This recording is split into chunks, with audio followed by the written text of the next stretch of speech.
Bem, agora vamos falar sobre a mensuração de estoque e o custo dos estoques.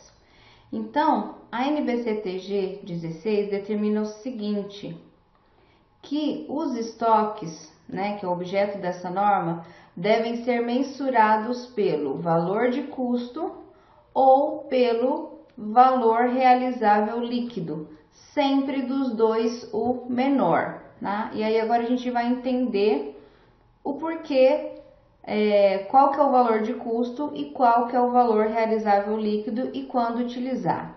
Então, o custo dos estoques, falando primeiramente então sobre o valor de custo. O valor de custo do estoque deve incluir todos os custos de aquisição e de transformação, quando for um processo produtivo, bem como outros custos incorridos para trazer os estoques à sua condição e localização atuais, tá? O que isso significa? Aí já está explicado até aqui no custo de aquisição.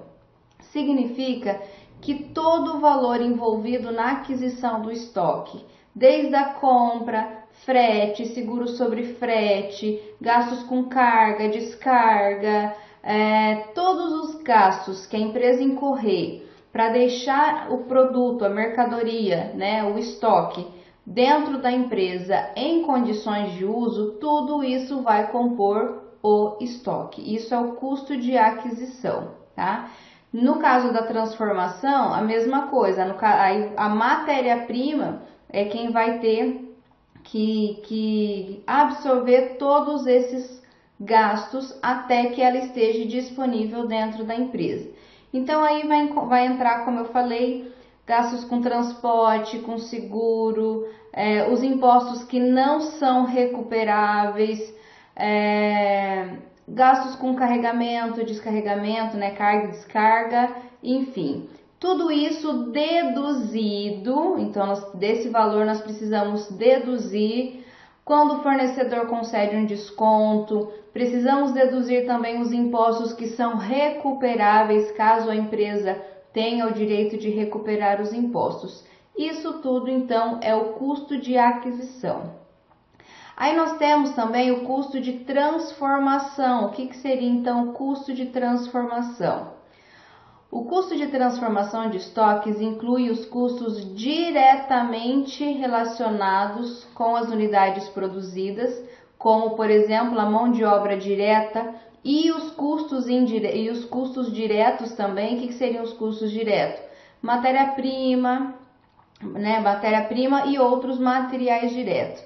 Isso aqui a gente costuma ver lá em contabilidade de custos, a gente vê esses conceitos, classificação dos custos. Custo direto, custo indireto, então é aqui que está regulamentada a utilização desses conceitos.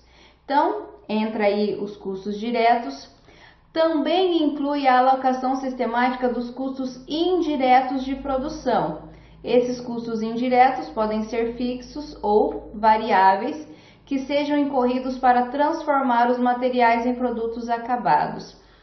Esse conceito, essa determinação da norma contábil, ela está de acordo com o custeio por absorção.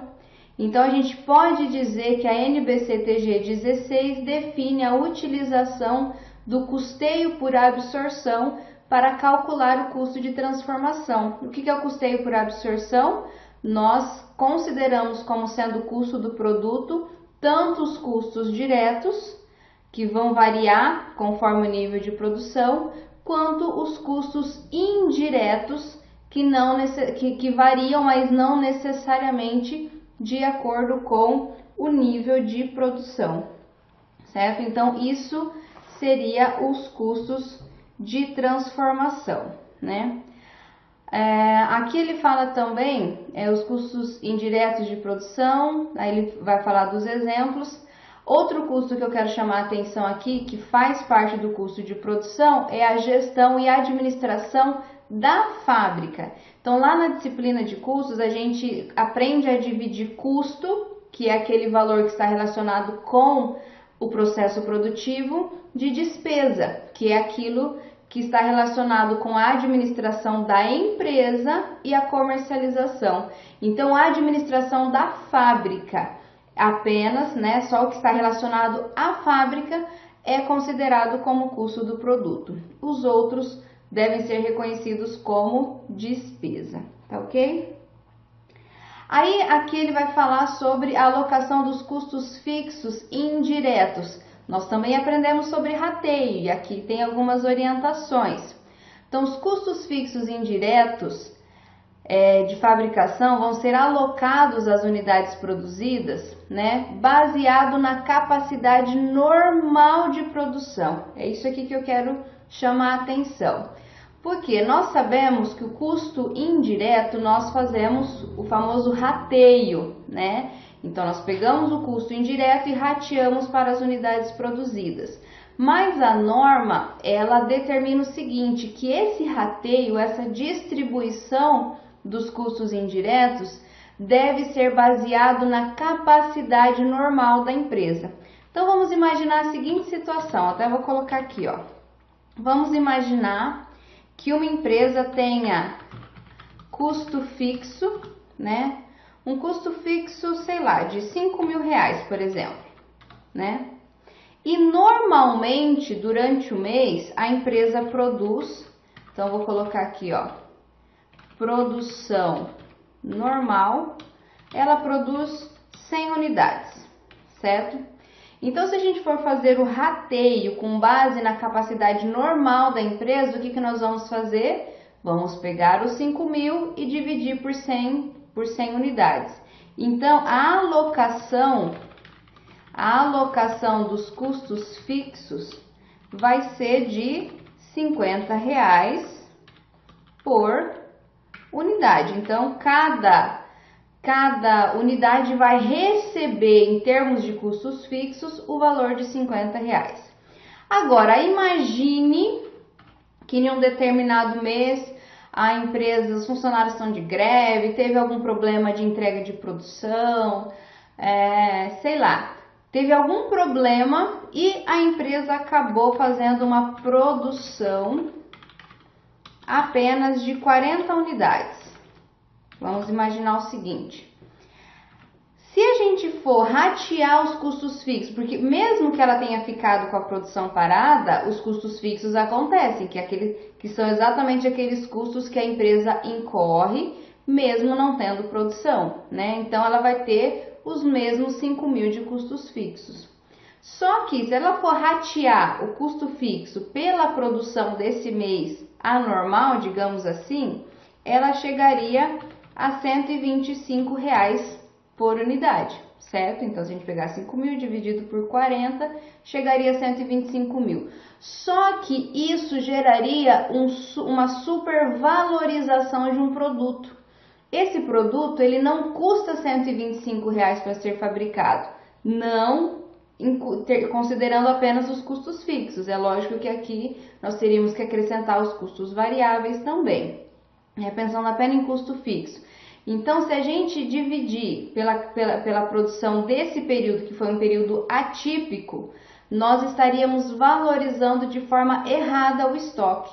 Então, nessa situação, mesmo que a empresa tenha produzido 40 unidades, o correto é distribuir 50 reais de custos fixos para cada unidade. E os outros 75 reais, professor, o que a gente faz?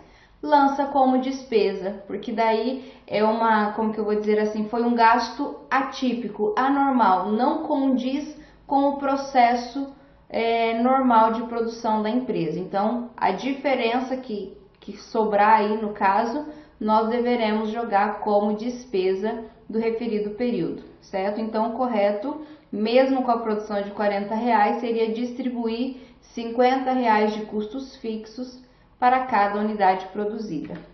É isso, então, que a norma vai determinar aqui nesse item 3 da norma. Lá para o item 14, ele vai falar sobre quando a empresa produza vários produtos simultaneamente, né? Então, ela tem um processo de produção que até um determinado momento em conjunto, depois se transformam em dois produtos, como por exemplo, uma usina de álcool. Até um determinado etapa do processo, a matéria-prima, né, que é a cana-de-açúcar, vai sendo transformada de forma conjunta. A partir de um determinado momento, separa. E pode existir a produção de açúcar e pode existir a produção de álcool. Nesse caso, a empresa também tem que determinar a agregação dos custos de forma racional e consistente. Então, ela tem que adotar um critério de rateio para distribuir. Quando ela não conseguir identificar exatamente o custo do álcool e o custo do açúcar, ela precisa utilizar um método de rateio que na norma é sugerido, né? Não é necessariamente, mas sugerido a utilização do valor da receita de venda de cada produto, né? Então, essa alocação pode ser baseada no valor da receita de venda. E aqui nós temos outros custos que podem compor aí o estoque e o processo de transformação. Outros custos que não sejam de aquisição nem de transformação devem ser incluídos nos custos dos estoques somente na medida que sejam incorridos para colocar os estoques em seu local e sua condição atuais. Por exemplo, pode ser apropriado incluir o custo dos estoques, gastos gerais que não sejam de produção ou os custos de desenho de produtos para clientes específicos. Então, por exemplo, né, você tem uma empresa de design, você passa um tempo só para desenhar o produto para aquele cliente. Às vezes o cliente até acaba não comprando o serviço, mas aí isso é um tipo de custo que pode ser incorporado ao estoque ou à prestação de serviço, tá ok? Outro caso aqui também, o armazenamento, né? A armazenagem, ela normalmente é registrada como despesa, mas se for para colocar o produto em local desejável para comercialização, esse armazenamento pode entrar como custo. Como, por exemplo, uma distribuidora que tem uma unidade dentro da cidade, né? Porque daí depois ela vai fazendo as distribuições mais pontuais. Então, esse armazenamento, esse galpão dentro da cidade, por uma estratégia de entrega de produto, também pode ser considerado como custo do produto, né? Exemplos de itens que não são de gastos, né, que não são incluídos no custo dos estoques. Então, isso aqui não pode compor o custo dos estoques. Valor anormal de desperdício de materiais, mão de obra ou os insumos. Então, aqui também entra aquela ideia de se a produção foi menor, né, eu tive aí um desperdício de tempo, enfim, eu não posso jogar aquele valor como custo do produto, eu tenho que reconhecer como despesa. Gastos com armazenamento, a menos que ele faça parte do processo de colocação do produto disponível para o cliente, né? Despesas administrativas, então, que não sejam aquelas relacionadas com o processo produtivo, né? Despesas contador, gestor financeiro, gerente comercial da empresa, isso não entra como custo. E despesas de comercialização, incluindo a entrega, ó, pessoal, é por isso que quando a gente compra a mercadoria, o frete, ele agrega valor ao produto, né? Porque como eu acabei de mencionar, o custo de aquisição compõe todos os gastos para receber o produto, a mercadoria, e deixá-lo à disposição da empresa. Então, o frete de compra, ele compõe o custo do produto. Agora, o frete de entrega, o frete que é da comercialização do produto, não inclui como custo. Ele é uma despesa para a empresa. E também uma questão interessante, né, que são o custo dos empréstimos, né, só que isso daqui vai ser lá em outra norma.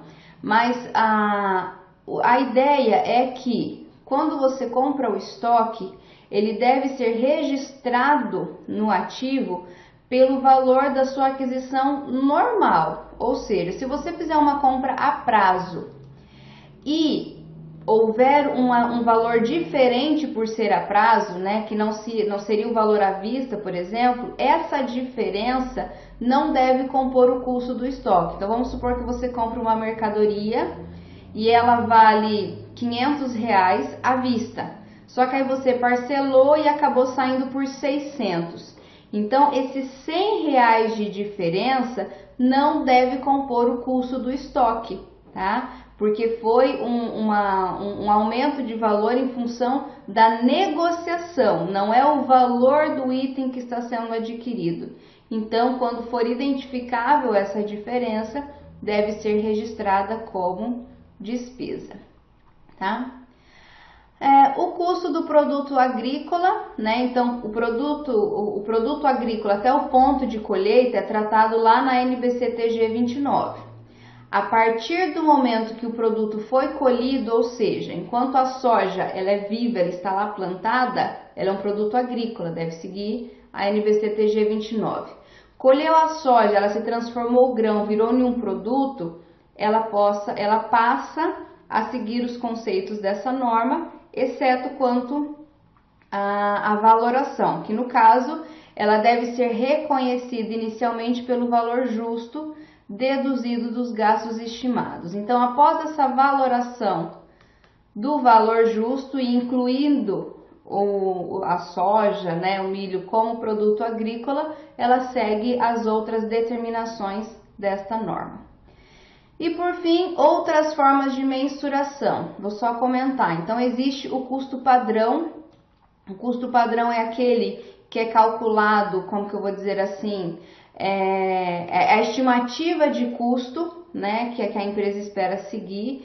Então, ele deve ser utilizado apenas quando o custo real, o custo que realmente acontece, for muito próximo ao custo padrão. Então, quando houver muita oscilação do custo padrão, que é aquilo que é a expectativa de custo, para aquilo que realmente acontece, não devemos utilizar o custo padrão, só quando eles forem muito similares. E outro método para calcular o custo é o método de varejo, que ele faz o sentido inverso, digamos assim. O método de varejo, ele calcula o custo a partir do preço de venda, né? Isso também é utilizado por empresas, né, que têm uma grande variedade de produtos similares, né? Então, no supermercado tem lá a quitanda, por exemplo. Então, nesses casos, pode acontecer de se utilizar o método de varejo para calcular o custo do produto.